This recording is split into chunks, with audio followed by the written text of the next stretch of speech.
Magandang araw mga lods. Ayan, nakita niyo yung mga kids natin na mababait mga lods. Ano kasi itong mga to, maagang nawalay tapos na hawak-hawakan natin kaya sila ay mabait mga lods. Let it, bang. Magandang umaga mga lods. Yung topic natin mga lods, paano ba natin mapapaamo yung ating mga alaga? Ayan. Matali, ano lang yan. Ngayon ganito lang yan mga lods. Yung kung paano umamo. Kung paano bumait o umamo yung ating mga alaga. So pinaka basic na doon mga lods. Yung hindi mo ginagamitan ng yung hand feed o Kasi para sa kaalaman nyo, eto base lang sa yung research lang.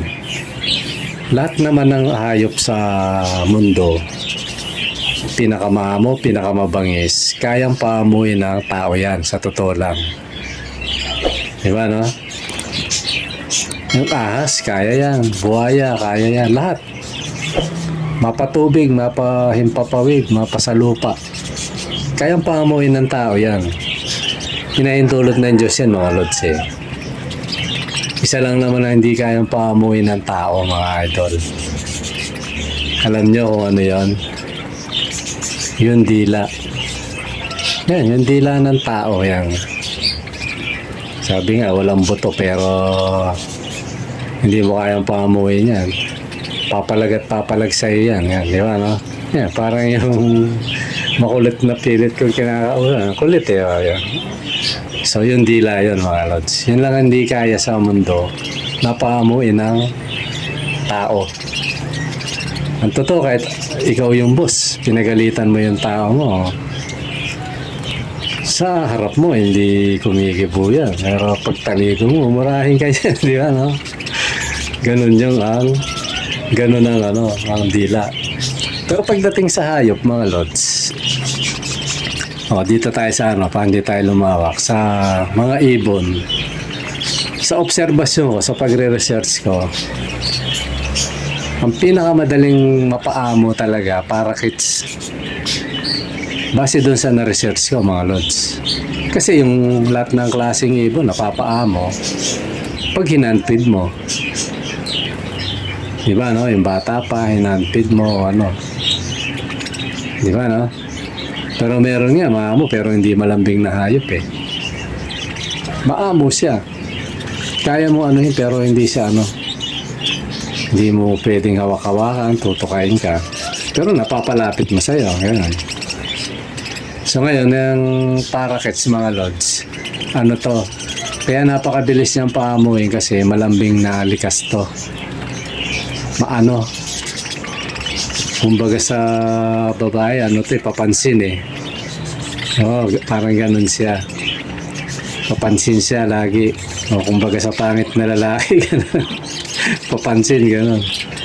Madali mo siyang, hindi kagaya ng African mga lods. Kahit 5 taon mo na yata ang alaga. Yan, mga alaga ko rito. Pag lumapit ka, papasok na sa nest box. Kung wala mang nest box, mamumuyapit na kung saan.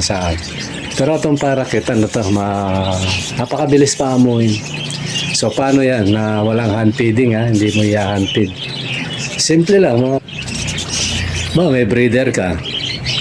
Di ba, no? May breeder ka, mula sa pagpisa, anuhin mo na siya.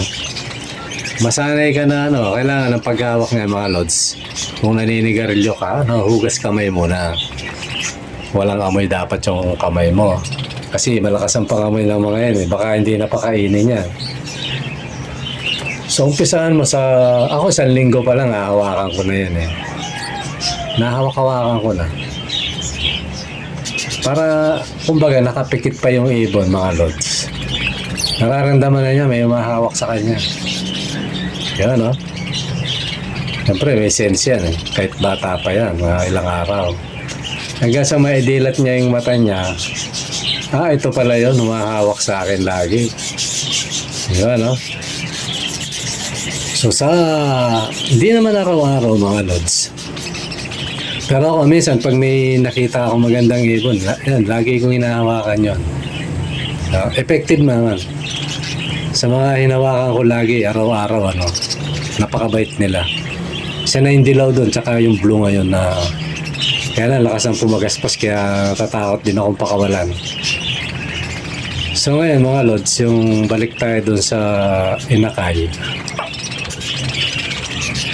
Pag nasanay siya mula nakapikit pa, inahawakan hanggang sa madilat ang mata, lagi.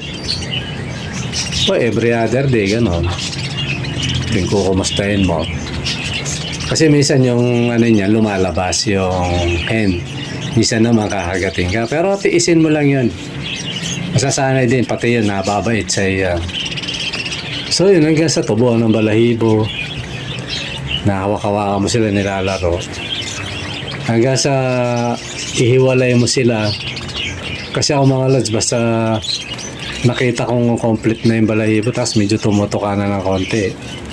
Ihiwalay ko na. Nasanay sa hawak ang ibon, wala nang yan. Ang unang-unang mapapansin mo dyan, hindi na siya mga lods. Hindi ka na kinakagat. Yan yung number 1 dyan na Kasi sa totoo lang, pag di ka sanay dyan, pag kinagat ka niya, sakit din niya, lalo pag yung medyo parteng malambot mga lods ng daliri. Masakit yun. Ako minsan tinitiis ko lang, pero pag mahina panimpi mo, baka maibalibag mo yung ibon kasi masakit talaga yun. Kaya lang ako, wala naman ng styles yung ginawa ko sa ibon ko yun kasi siyempre kawawa yan So di sanay siya hanggang sa nahiwalay mo na. Mula maliit hanggang nahiwalay mo, parang pinaka-nursery nila. Yung hindi pa marunong lumipad dyan, pero kompleto na. Tapos sila nagsusubuan. Ayun, masanay siyang ganun mga lods hanggang sa mailagay mo sa flying cage yun. Bawa, nasa 2.5 hanggang 3 months, ililipat mo na sa flying cage. Ayun, sanayin mo yung lagi sa kamay. Napakain mo sa kamay hanggang Kaya yan kahit napakarami nila mga lods. Yan, kagaya ng mga nakikita nyo, di ba? Kahit napakarami nila, walang ilang. May naiilang man dyan, napaka-minimal. Kita mo, para ka lang datakot ng ng pansit na di ba? Wala lang, para ka lang ng kamay sa isang lalagyan. Ganun mga lods ang ang pagpapaamo. Tapos magsanay ka na na pagpakakainin mo, lalo na pag nasa flying cage na sila. Huwag mo lang agad silang pakainin ba, marami kang breeder pakikita mo na, pakainin mo muna yung pares, mga breeder mo. Tapos yung sa flying cage, ihuli mo yun. Para lagi nasasanay sila, kain na. Kaya lang huli kami, parang gano'n. Kaya pag pinakain mo yun, dambulan yan, mga lods. Kaya pag yung nilagay mo yung kamay mong ganyan, lagyan mo ng seeds, ayun na, magdadapuan na sa iya. Ganun lang, ganun kadaling magpaamo ng parakeets. Tapos, halimbawa may bibili sa'yo, hindi ka hirap. Di ba, Hindi ka mahirapan. Lalo na kung napili na yung... Although ako minsan ako yung namimili ng Pag hindi marunong ako pumipili. So madali, walang siluang nangyayari. Diba, walang stress yung ibon. Ganun lang ang mga idol. Pag gusto mong kasi napakalaking bagay na kukunin mo yung ibon, walang kagatang nangyayari. Masasanay yun na hindi ka kinakagat. Hanggang sa gawin mo ng breeder yun, ganun pa rin yun. Kakita mo yung ibang breeder ko. Ay papasok ko yung kamay ko, kukunin ko yung walang kagatan. Kasi sanay na siya sa'yo. Nasanay na. Kaya tumanda man ang mga yan, mga lods. Naging mga breeder na sila. Kung di ka nagbebenta, sila? Sanay sila sa'yo, mabait. Minsan makaalpas yan, hindi man naalis yan eh. Parang yung tinraining kong blue dati, binitawan ko.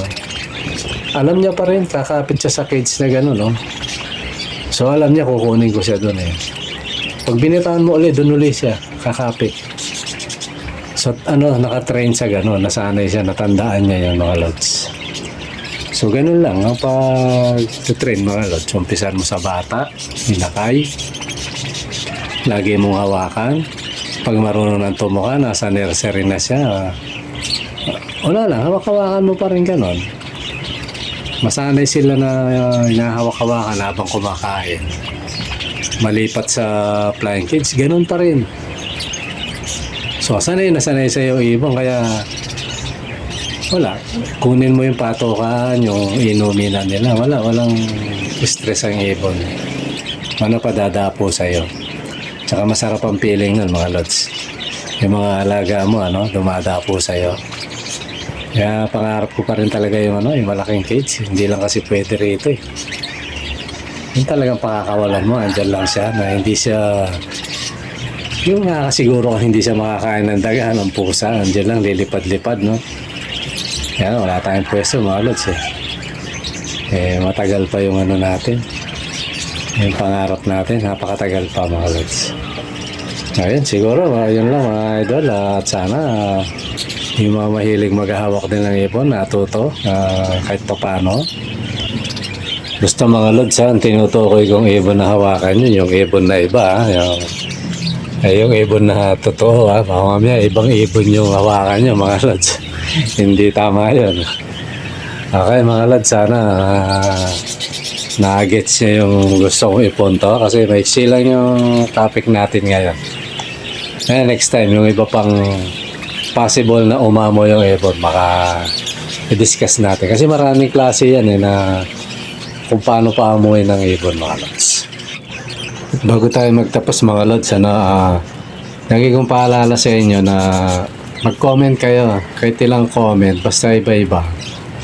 Tsaka hanggat maaari related sa usapan natin para may chance kayong manalo ng isang pares na kits mga lods. Itong darating na na taon mga idol.